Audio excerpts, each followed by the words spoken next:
Assalamualaikum warahmatullahi wabarakatuh. Balik lagi di channel G3 guys. Ya guys, ini di depan lo ya. Ini udah ada hand tools ya, dari Tekiro ya. Ini berupa kunci ya, ini kunci sok ya. Bisa lo lihat ya. Ini berupa kunci sok ya. Ini kunci sok. Nah, ini adalah kunci sok untuk impact ya guys. Nah, bisa lo lihat ya. Ini size-nya 41 ya, 41 mm. Nah, ini bisa lo lihat, ini gede banget ya. Bisa hampir sekepal tangan aja. Nggak cukup untuk menggapainya nih ya. Gede banget. Ya guys, ini gue juga mau memberikan sedikit info. Mana tahu dari kalian ada yang belum tahu juga guys. Gue membuat video ini sebetulnya agak cukup lumayan termotivasi karena di video gue yang tahun lalu sempat ada yang menulis di kolom komentar, "Bang, kalau buat buka-buka pakai impact itu harus pakai mata sok yang memang harus untuk impact ya, nanti dia pecah, bisa pecah gitu loh." Ya guys, sedikit gua berikan info. Terima kasih banyak juga sebetulnya, nggak jadi masalah juga kalau misalkan menulis komentar seperti itu di kolom komentar, nggak apa-apa. Tapi di sini sedikit gue berikan penjelasan ya guys. Ini berdasarkan ilmu dan pengalaman yang gue punya. Ya, jadi kenapa pada saat itu gue nggak menggunakan kunci impact? Ya, kenapa gue nggak menggunakan mata sok yang memang khusus untuk impact? Guys, kalau dia bilang, kalau yang berkomentar bilang pecah, sekarang kita mau balikin guys. Ya, ini pecahnya itu sekarang kita mau tanya, maksimal torsinya ini di berapa? Ini kalau kita bicara standarnya, standar yang memang harusnya standar ya. Mau kita pakai kunci yang kecil ya, mulai dari 12, 17 dan line up seterusnya. Kalau memang kita bicaranya standar, itu semuanya juga memang harus menggunakan mata sok impact ya. Ini kalau kita bicara standar. Tapi lagi-lagi guys, orang kita pasti lebih terbentur dengan masalah biaya. Kenapa? Karena mata sok impact ini lebih mahal daripada umumnya. Jadi nggak bisa lu samain dengan mata sok yang biasa ya, nggak bisa lu samain. Mata sok biasa kayak begini, kalau lu beli Tekiro ya, zaman dulu gue beli satu set kunci sok itu ya, itu harganya masih 500.000. Itu zaman dulu ya. Gua nggak tahu kalau sekarang. Itu satu set Tekiro ya, mau yang 6 atau yang 12 PT kayak begini, atau yang 6, ini 12 ya kalau nggak salah. Nah, itu 500.000. Bisa lu bayangin 500.000 ya, lu bisa dapat udah dari berapa? Dari mulai urutan 8 sampai 32 kalau nggak salah ya. Lu udah dapat gagang ratchetnya, lu udah dapat extensionnya untuk penyangga yang panjang segala macam, udah lengkap banget, murah banget gitu loh. Tapi sekarang gue balikin guys, kalau misalkan lu beli mata sok yang seperti ini, yang memang diperuntukkan khusus untuk impact, itu luar biasa mahal guys ya. Satu setnya itu aja untuk matanya sendiri aja ya, itu mungkin 1 juta nggak dapat bro. Nah, jadi gua kembalikan lagi nih guys, zaman dulu ya, waktu gua masih memiliki bengkel, itu pun juga sama, gua menggunakan mata seperti ini, mata sok biasa. Nah, kenapa gua gunakan mata sok yang biasa nih guys ya? Sekarang gini, kalau kita bilang ini ya, dia bisa pecah, iya bisa pecah. Tapi seumur gua pakai brand dari Tekiro belum pernah pecah. Gua pernah torsi maksimal ya, sampai momen yang gue punya, yang pernah lu lihat di video-video sebelumnya, itu gue pernah torsi ya, menggunakan impact. Zaman dulu gue gunakan air impact ya. itu gua torsi sampai 35 kilo pun ya nggak pernah pecah bro. Jadi bisa lo bayangin gitu loh. Nah kalau menurut gua ya ini bisa pecah kalau kita torsi di berapa bro ya. Kita torsi misalkan kita main torsi di angka berapa, 80 kilo 100 kilo, gua pun juga nggak merekomen pakai ini. Udah lu jelas harus pakai yang ini. Kalau dari kalian bertanya apa sih bedanya? Bedanya apa nih ya? Mata shock yang biasa dan mata shock yang memang diperuntukkan khusus impact. Apa yang membedakan? Coba lu amati apa yang beda. Apa yang beda? Oke. Jadi gini ya. Video kali ini ya gue ingin memberitahukan ke kalian ya. Ini kunci shock yang gue pegang ini jarang banget orang punya, beberapa orang tertentu aja. Kenapa? Karena size-nya yang begitu besar ya. Jadi video ini gue buat satu, gue ingin unboxing ya. Gue ingin unboxing kunci mata shock ini, dan sekalian juga gue ingin memberitahukan makna dan perbedaannya dari mata shock impact ini sendiri ya. Ini kan kalau gue perhatiin kayaknya lagi marak banget ya guys, impact range ya di kita lagi marak banget, lagi in banget ya, karena memang kemudahan ya, orang ingin banyak punya impact seperti itu untuk kegunaan pribadi dan lain sebagainya ya. Jadi kalau misalkan dari kalian bicara standar kalian memang harus gunakan yang ini guys.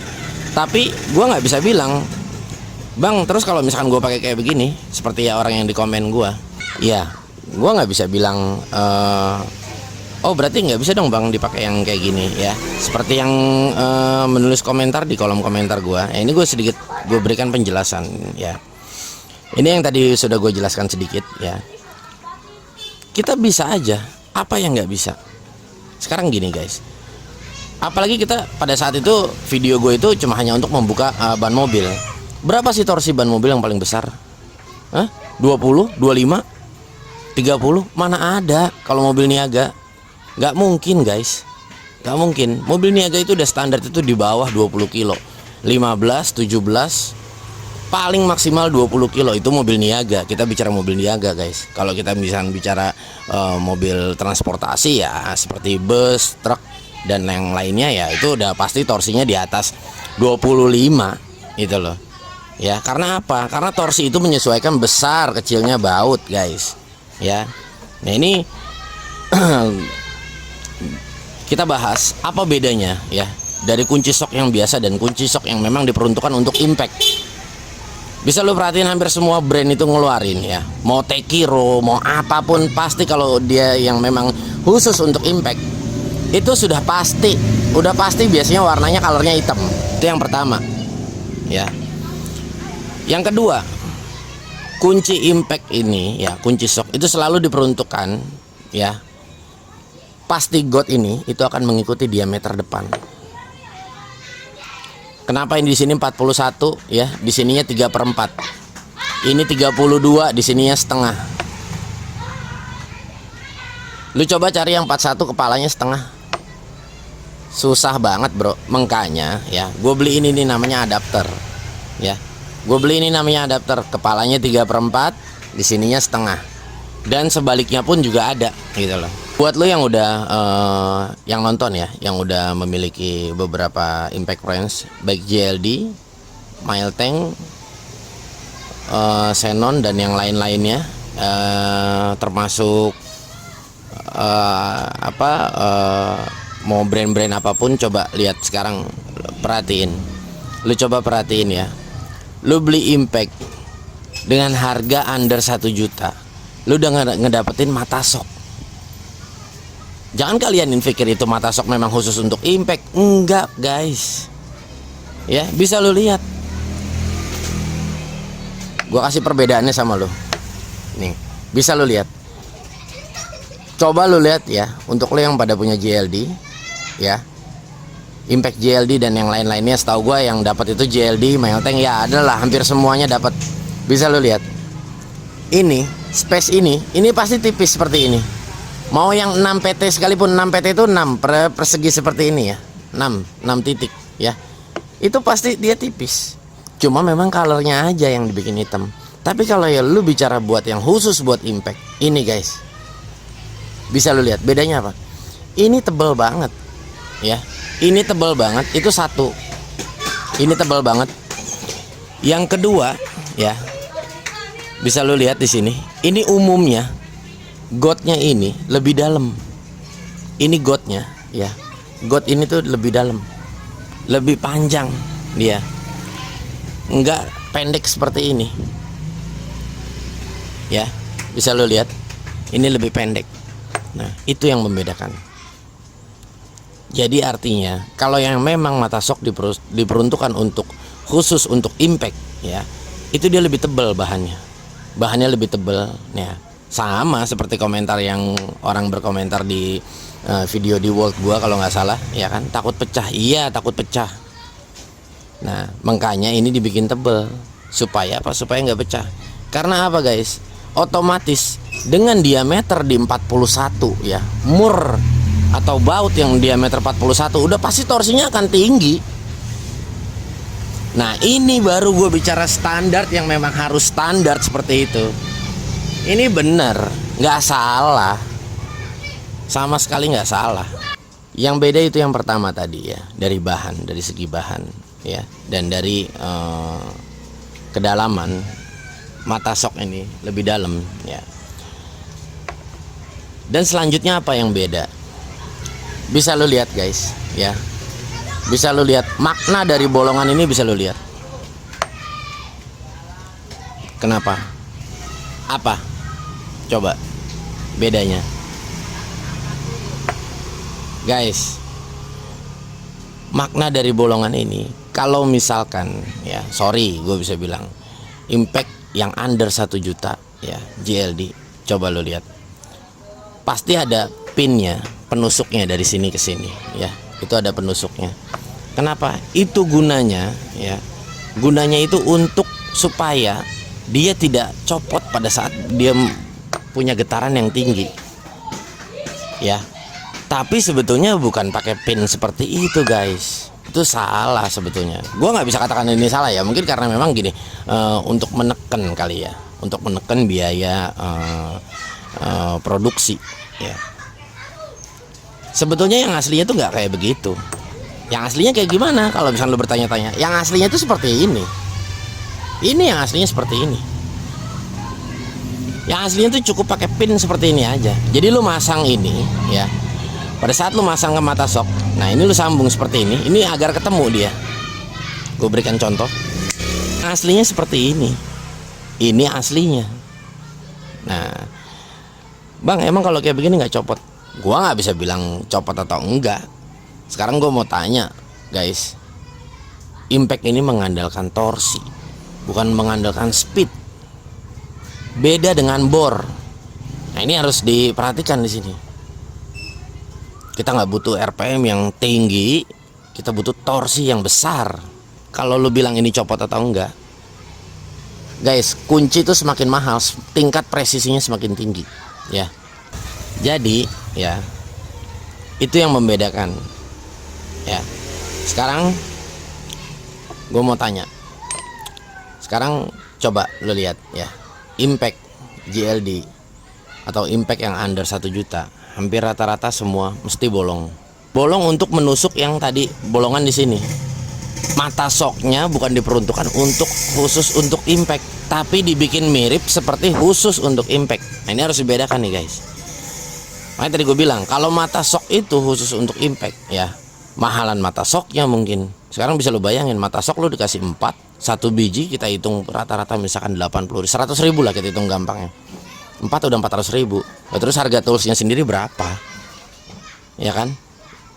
Nah, oke. Nih guys, ini gue berikan ada 2 buah impact ya. Ini gue kasih perbedaan. Ini ada brand dari Snap-on, bisa lo lihat. Ini dia nggak ada bolongan, tapi dia menggunakan ring di depan, bisa lo lihat. Nah, makanya bisa lo perhatiin ya, ring ini ya. Ring ini yang akan nantinya nempel posisinya di got ya. Seperti ini bisa lo lihat. Lo bisa lihat itu ada coakan ya. Nah, ini dia bisa menempel di sini. Nah, itu fungsi dari ringnya sebetulnya. Itu fungsi dari ringnya. Nah, kalau misalkan di ini kepala yang setengah yang khusus untuk impact ada. Ini sebetulnya dia ada yang kepalanya setengah. Nah, tapi ukuran diameter ini lebih kecil. Nah, sama guys dia. Nah, ini dia bisa masuk ke sini. Ya. Nah, ini klik juga dia. Jadi ini posisinya ngancing di lingkaran ini, guys. Di bulatan ini. Tapi kembali lagi guys, ya. Beda-beda alat, beda-beda pengeluaran. Tapi kalau yang kayak begini gue kurang suka. Yang paling gue suka itu adalah tipenya yang seperti ini guys. Bisa lo lihat di sini. Ya. Nah, ini yang benar. Ini yang sorry. Yang benar menurut gue seperti ini. Ini yang benar menurut gue. Kenapa gue bilang benar? Bisa lo lihat di sini ya. Ini yang benar seperti ini. Kenapa gue bilang benar? Pada saat lo masukin ke sini, otomatis dia ngancing. Adapun juga kepala cuk yang memang modelnya seperti ini. Sorry, seperti ini ya. Ada juga gitu loh. Nah, ini ya, kalau kita masukin ke sini. Nah, tuh, dia akan ngancing. Ya, bisa lo lihat. Dia akan ketahan juga di bulatan ini, tapi agak kurang. Nah, menangnya di mana? Menangnya kayak tadi gue bilang, karena ini diperuntukkan untuk shock. Ini untuk impact. Shocknya yang untuk impact range. Nah, dia panjang, dia dalam. Jadi dia tuh masuknya bener-bener bisa dalam. Ya, kalau ini dalam, dia pasti nongol. Ya, dia mesti nongol. Nah, dan ini dia biasanya umumnya agak sedikit ada ruang. Tapi kalau ini ya, pada saat lu masukin seperti ini, itu udah bener-bener kokoh. Jadi seperti kalau untuk impact range itu dia lebih padat gitu loh, lebih padat, lebih apa ya, selisihnya tuh 0, sekian. Nah, tapi kalau yang model seperti ini ya, kalau gue pribadi gue agak kurang suka. Nah, kalau yang gue suka ini seperti ini. Kenapa gue bilang gue suka seperti ini? Ini benar-benar safe banget ya. Ini benar-benar safe banget. Nah, bahkan ini kita masukinnya mungkin ini sorry, karena ini mungkin toolsnya masih baru ya. Ini biasanya dia agak masih belum sering kekikis. Nah, ini biasanya kita masukinnya harus kita tekan dulu. Ini kan seperti sama, ini seperti ada pernya. Ini pun juga sama sebetulnya cara kerjanya. Ya. Ini pastiin dia kan hanya titiknya hanya 2 ya. Kanan, kiri, atas, bawahnya nggak ada. Nah, kita ambil yang posisi ini guys. Supaya apa? Supaya dia bisa klik. Nah, bisa lo lihat. Ya. Nah, dia bener-bener ngancing, nggak gerak bro. Gokil. Jadi kesimpulannya ya, gak mesti juga lu harus memakai impact range ya, menggunakan mata shock yang memang harus khusus impact. Gak mesti, nggak ada kewajiban juga di situ. Yang tadi gue pernah bilang, kalau lu mainnya bener-bener torsi yang tinggi, impact yang tinggi. Ini gue bahas sedikit nih guys ya. Ini nanti akan tayang videonya ya. Ini kalau nggak salah impact range dari brand Milwaukee ini 610 nm. 610 nm. Mungkin gue bisa bilang ini yang paling besar. Impact yang gue punya yang paling besar ini torsinya. Kenapa sampai gue carikan media ya? Gue carikan media yang memang harus sepadan. Di sini ada baut, ada mur baut ya, ukurannya 41. Makanya gue carikan media yang benar-benar memang sepadan. Nah, balik lagi guys. Jadi kalau misalkan lu ya mau menggunakan impact range terus lu mengikuti standar, sorry guys, kemampuan orang berbeda-beda. Termasuk gue sendiri. Kalau misalkan gue rasa nggak mesti kita bayar mahal, kenapa harus kita bayar mahal? Kenapa nggak yang murah aja? Ya kita realistis aja ya guys. Kalau lu untuk penggunaan cuma hanya untuk sebatas di rumah, di mana ya, lu cukup menggunakan ini cukup ya. Kecuali kalau misalkan lu memang lu harus, wah gua harus torsi gua tinggi ya, gua mainnya di kilang minyak, torsinya tinggi-tinggi, bautnya gede-gede 52 dan lain sebagainya, 100 mili baut gede-gede sebesar-besar gini. Nah itu gue membutuhkan torsi yang kenceng, gue butuh momen yang keras. Nah otomatis nggak usah lo pakai impact, lo pakai kunci begini aja pecah kalau udah ketinggian torsinya. Nggak usah lo pakai impact, logikanya seperti itu aja. Gak jadi masalah kalau misalkan lo untuk menggunakan bang pakai kunci biasa bang untuk buka-buka motor bang, boleh banget bro, nggak jadi masalah. Bang kalau misalkan untuk buka-buka mobil boleh banget. Jadi nggak ada yang kita bilang nggak boleh sebetulnya. Tapi yang tadi gue bilang, kalau misalkan memang lu sudah bicara torsi yang tinggi ya, ada kawan kita ya, kawan kita di Medan, dia punya bengkel khusus untuk transmisi truk ya. Nah itu torsinya gila-gilaan pasti. Kenapa gue bilang torsi gila-gilaan? Nih guys, baut yang masih bagus ya, lu torsi 10 kilo itu real 10 kilo pada saat lu buka. Tapi kalau baut yang sudah 10 kilo lu torsi tahunan gak dibuka-buka dan karat dan sudah seperti senyawa, udah kotor segala macam, bisa 2-3 kali lipat torsinya. Paham ya sampai sini? Jadi kayak teman gua yang di Medan, waduh gila bro, gua pakai DeWalt nggak kebuka juga, gua buka kunci karat segala macam. DeWalt yang 899 kalau nggak salah, yang impact range yang udah pernah gua bahas di video sebelumnya. Dia bilang dia laporan ke gue, dia nggak kebuka. Gue bilang udah dipaksa belum? Terus dipencet aja. Nggak tega katanya, nggak tega untuk menggunain alatnya sampai kayak begitu. Dia bilang, wah ini masing-masing. Karena gini, impact pun juga nggak bisa. Makanya bisa lu lihat di video DeWalt ya. Bisa lu lihat di video JLD dan yang lain-lain. JLD buka pada saat 30 kilo itu kebuka, tapi agak lambat bro, gitu loh. Tapi kebuka gitu. Memang karena apa? Karena cara kerja di dalam gearbox ini sendiri ya. Di dalam gearbox ini seperti hammer yang setengah bulan, trak ya.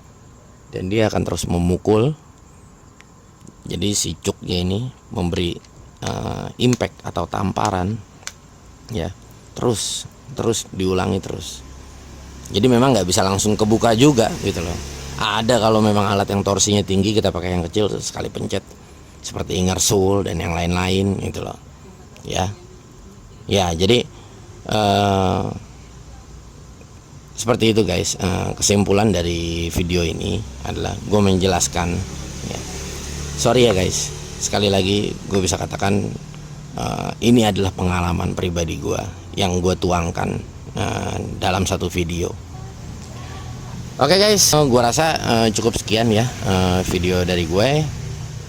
Semoga bisa memberikan referensi buat kalian. Mohon maaf jika gue ada salah. Jangan lupa di like, share, komen, dan subscribe. Sampai ketemu di video-video selanjutnya. Wassalamualaikum.